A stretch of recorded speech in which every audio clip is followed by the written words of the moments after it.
Hello students, today we are going to know about our currency, means money. Unit 6, page 80.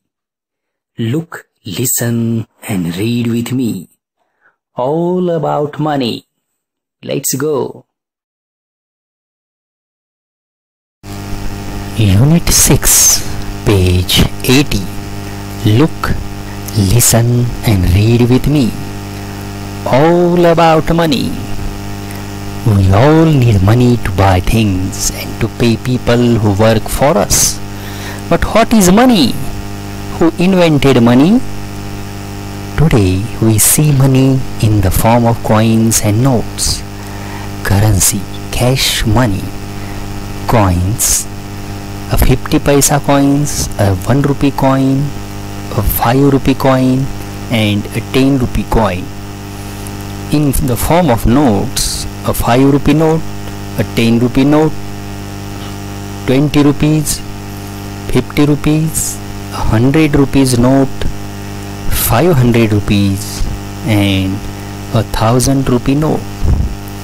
These are the coins and notes we use in India, but different countries use different coins and notes. Their money is known by different names. In the United States, they use dollars. In England, they use pounds. But long ago, people did not use coins and notes. They exchanged one thing for another. This was known as barter. It may seem unbelievable, but long ago people even used special stones as money. Imagine how difficult it must have been to carry this money. People also used bricks of salt, shells and cowries as money in the past. They gave grain, farm produce, cattle, goats, chickens, etc. in return for things like clothes, tools and implements or as wages. Then they began to use beads of precious metals like gold, silver and copper as money. It was easier to carry this money around.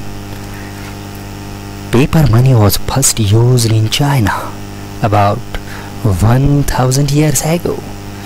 Paper money or notes have no value or their own, but a note is promise to give that much money. These notes are printed by the government. No one else is allowed to print notes. You must see your money carefully. You should not write on the notes or tear or crumple the notes or damage them in any way. You should also be careful when you spend money. People have to work hard to earn money.